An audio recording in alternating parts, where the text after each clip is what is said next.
Welcome to the infinity classes. स्वागत है आप सभी का हमारी क्लास में। जो आज हम साइंस में जो लाइट चैप्टर है उसका सेकंड पार्ट लेकर प्रेजेंट हुए हैं। तो चलिए शुरू करते हैं। और चैप्टर में आज हम लोग सीखेंगे कि जो मिरर होता है, लेंस होता है, वो किस तरीके से यूज किए जाते हैं और इनकी हेल्प से क्या क्या काम किए जाते हैं। तो ये चैप्टर बहुत ही इंपॉर्टेंट है टेलर थर्ड सेमेस्टर के लिए, क्योंकि इस चैप्टर के आज के टॉपिक से लगभग 2 या 3 नंबर का ज़रूर पूछा जाता है। तो चलिए शुरू करते हैं। शुरू करने से पहले अगर जो आप चैनल पर नए हो तो चैनल को सब्सक्राइब कीजिए, लाइक कीजिए और वीडियो को लास्ट तक ज़रूर देखिए। तो चलिए शुरू करते हैं। आज का हमारा टॉपिक प्रकाश का second part mirror and lens, दर्पण और लेंस। तो सबसे पहले आप देखेंगे समतल दर्पण और गोलीय दर्पण। तो पहले देखेंगे हम लोग समतल दर्पण क्या होता है। प्लेन मिरर, एक ओर से पॉलिश की गई कांच की समतल प्लेट समतल दर्पण कहलाती है।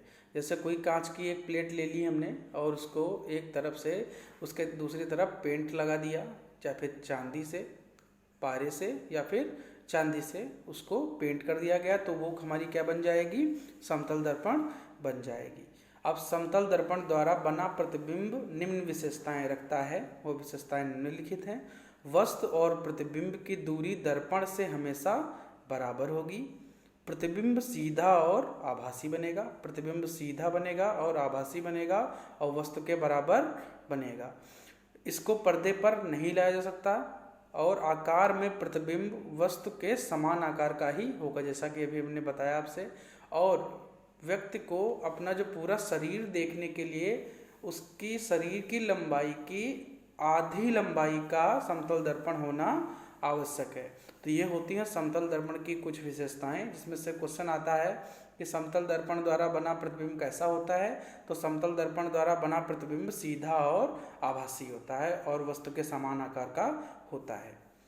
फिर इसका नेक्स्ट प्रॉपर्टी आती है, जब दो समतल दर्पण एक दूसरे पर झुके हुए होते हैं तब उनके बीच स्थित किसी वस्तु का बिंब दोनों दर्पणों द्वारा बनता है। जैसे कोई दो समतल दर्पण हमने ले लिए, उनको किसी कोण पे चिपका के हमने रख दिया, तो उसमें कई सारे प्रतिबिंब बनेंगे। जो वस्तु होगी, वस्तु का एक प्रतिबिंब एक दर्पण पे पड़ेगा और दूसरे दर्पण के लिए वो प्रतिबिंब एक वस्तु का काम करेगा। इससे बहुत सारे प्रतिबिंब बनेंगे। तो उन प्रतिबिंबों की संख्या निकालने के लिए सूत्र होता है 360 डिग्री बटे थीटा, और थीटा होता है दो समतल दर्पण झुकाव से बना कोण। तो 360 डिग्री अपॉन थीटा माइनस 1 होता है। जैसे कि अगर जो 90 डिग्री पे दो समतल दर्पण को आपस में हम 90 डिग्री पे रख देते हैं, तो उनसे बनने वाले प्रतिबिंब निकालनी होगी हमें संख्या। तो 360 डिग्री बटे 90 माइनस 1 बराबर आ जाएगा 360 बटे 90, 4 आ जाएगा, और 4 माइनस 1 बराबर 3 आ जाएगा। तो अगर जो दो समतल दर्पणों को 90 डिग्री पे हम आपस में चिपका के रखते हैं तो उनके बीच में बनने वाली प्रतिबिंबों की संख्या 3 होगी। तो इस तरीके से हमें क्वेश्चन लगा लेना है। तो फिर आता है अब गोलीय दर्पण। गोलीय दर्पण या स्फेरिकल मिरर।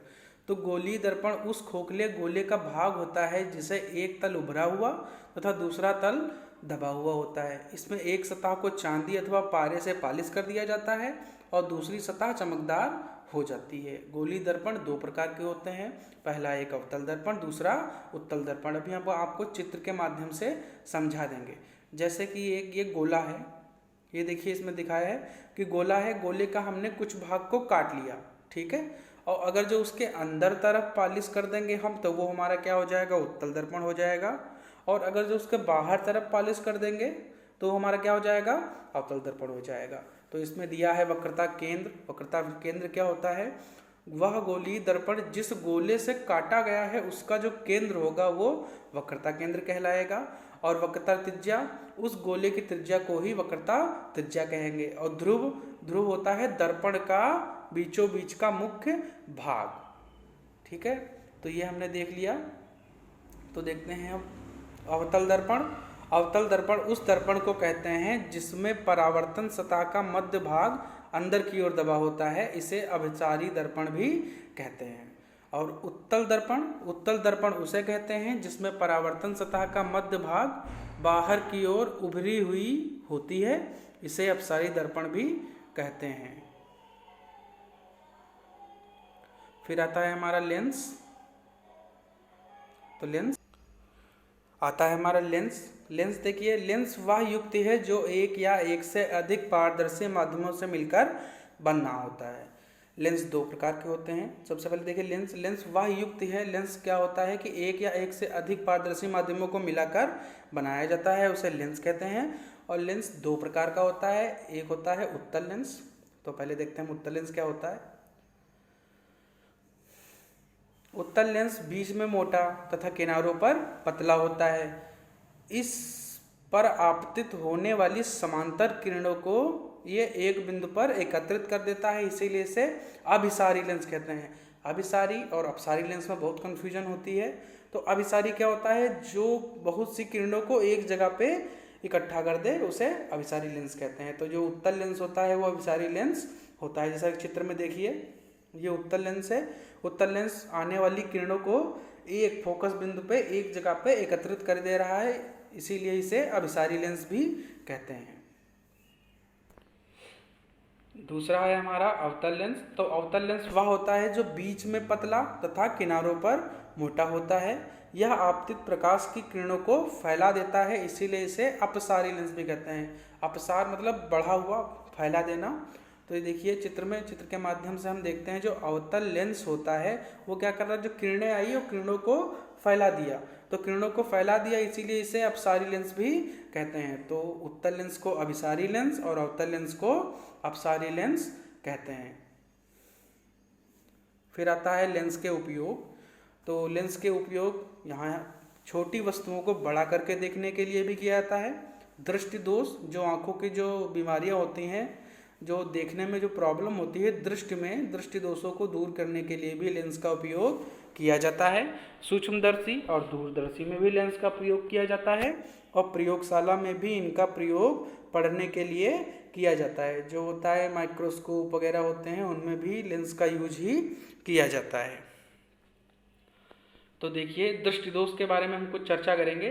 तो आंखों में अपवर्तन दोष के कारण दृष्टि धुंधली हो जाती है। ऐसी परिस्थिति में व्यक्ति वस्तु को आराम से सुस्पष्ट नहीं देख पाता है। तो जो रोग होते हैं वो तीन प्रकार के होते हैं: निकट दृष्टि दोष, दूर दृष्टि दोष और जरा दृष्टि दोष। तो ये दृष्टि दोष होने के कारण क्या है? समंजन क्षमता। समंजन क्षमता क्या होती है, चित्र के माध्यम से हम आपको बताते हैं। जैसे देखिए ये पश्चिमाभी जो पेशियां हमारी आंखों में होती हैं, ये क्या कर देती हैं, जो लेंस लगा होता है इसकी वक्रता त्रिज्या को बढ़ाने और घटाने का काम करती हैं।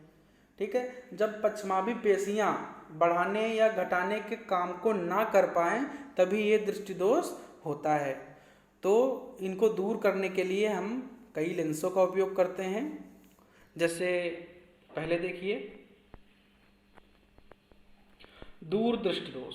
तो इस दृष्टि दोष में व्यक्ति को दूर की वस्तुएं स्पष्ट दिखाई देती हैं किंतु पास की वस्तुएं धुंधली दिखाई पड़ती हैं। ऐसा क्यों होता है? क्योंकि जब जो क्षमता होती है हमारी आंखों की, सुस्पष्ट देखने की क्षमता 25 सेंटीमीटर होती है, लेकिन जब हमारी पश्चिमाभी पेशियां अच्छे से कार्य करना बंद कर देती हैं तो क्या होता है, देखिए जैसे एन पे एक ऑब्जेक्ट रखा हुआ है, उसका प्रतिबिंब हमारे रेटिना से पीछे की तरफ बनना है।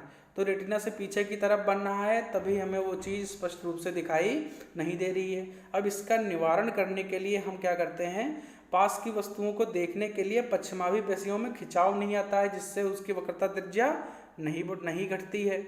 ठीक है, नहीं घटती बढ़ती है, जिससे प्रतिबिंब रेटिना के पीछे बनने लगता है और वस्तुएं धुंधली दिखाई देती हैं। तो इसके निवारण के लिए हम उत्तल लेंस का उपयोग करते हैं, जो बहुत दूर जाकर मिलती हैं किरणें, वो हमारे कहाँ पे मिलने लगती हैं, यूज करने से रेटिना पे मिलने लगती हैं। तो रेटिना पे एक बढ़िया सा प्रतिबिंब बनने लगता है। और इसे दूर करने के लिए जो निकट दृष्टि दोष होता है, उसे दूर करने के लिए उत्तल लेंस का उपयोग किया जाता है। दूर दृष्टि दोष को दूर करने के लिए उत्तल लेंस का उपयोग किया जाता है और निकट दृष्टि दोष को दूर करने के लिए अवतल लेंस का प्रयोग किया जाता है। ये क्वेश्चन एग्जाम में भी 2-3 बार पूछा गया है, तो आप इस क्वेश्चन को देख लीजिए। कि जो दूर दृष्टि दोष होता है उसे दूर करने के लिए उत्तल लेंस, और जो निकट दृष्टि दोष होता है उसे दूर करने के लिए अवतल लेंस का उपयोग किया जाता है। तो देखिए निकट दृष्टि दोष, इस दोष में पास की वस्तुएं साफ दिखाई देती हैं जबकि दूर की वस्तुएं धुंधली दिखाई देती हैं। इस दोष में प्रतिबिंब रेटिना के पहले ही बनने लगता है। अवतल लेंस का प्रयोग कर हम फोकस दूरी को बढ़ा देते हैं जिससे प्रतिबिंब रेटिना पर बनने लगता है। ठीक है, देखिए चित्र के माध्यम से हमने बीच में अवतल लेंस रख दिया। अब इसने क्या किया, किरणों को प्रसार कर दिया या अपसार कर दिया, इसीलिए इसे अपसारी लेंस भी कहते हैं, और इसको फैला दिया, और जिससे कि जो प्रतिबिंब पहले बन जाता था वो कहाँ पे बनेगा, रेटिना पे बनेगा, और वस्तुएं हमें साफ दिखाई देंगी। फिर तीसरा आता है जरा दृष्टि दोष। जरा दृष्टि दोष में क्या होता है, न दूर का दिखेगा न पास का सही दिखेगा। तो इसमें क्या होता है, दोनों लेंस का उपयोग किया जाता है। तो दोनों लेंसों का उपयोग, उत्तल लेंस और अवतल लेंस दोनों लेंस का उपयोग जरा दृष्टि दोष में किया जाता है। इसमें जो ऊपर का भाग होता है वो अवतल लेंस होता है, नीचे का भाग उत्तल लेंस होता है। नीचे का भाग नजदीक देखने के लिए और ऊपर वाला भाग दूर देखने के लिए। तो इसके बाद आता है लेंस की क्षमता। यहाँ से एक क्वेश्चन आता है, लेंस की क्षमता किसे कहते हैं। तो पहले देखिए, किसी लेंस की फोकस दूरी के व्युत्क्रम को ही उस लेंस की क्षमता कहते हैं। तो लेंस की क्षमता को P से प्रदर्शित किया जाता है। P = 1/f, मतलब फोकस दूरी के व्युत्क्रम को लेंस की क्षमता कहते हैं। तो लेंस की क्षमता एक विमाहीन राशि होती है। उत्तल लेंस की क्षमता धनात्मक होती है और अवतल लेंस की क्षमता ऋणात्मक होती है। क्वेश्चन आता है किस लेंस की क्षमता धनात्मक होती है और किस लेंस की क्षमता ऋणात्मक होती है। तो उत्तल लेंस की क्षमता जो होती है धनात्मक होती है और अवतल लेंस की क्षमता ऋणात्मक होती है। तो लेंस की क्षमता का मात्रक डायोप्टर होता है। एक बहुकल्पी में पूछा गया है लेंस की क्षमता को किससे नापते हैं, तो डायोप्टर से नापते हैं। तो आज के लिए इतना ही। अगला टॉपिक हमारा होगा सूक्ष्मदर्शी और ध्वनि, इसका बचा हुआ तीसरा पार्ट। तो तब तक के लिए आप चैनल पे बने रहिए। चैनल पे नए हो तो चैनल को सब्सक्राइब कीजिए, वीडियो को शेयर कीजिए और कमेंट करिए कि आपको ये वीडियो कैसा लगा। और इसकी PDF आपको डिस्क्रिप्शन के लिंक में मिल जाएगी, जिससे आप उसकी सहायता से पढ़ सकते हैं। तो चलिए आज के लिए इतना ही, मिलते हैं हमारे नेक्स्ट वीडियो में। तब तक के लिए हमारे चैनल पर स्टे ट्यून करिए। तब तक के लिए गुड डे।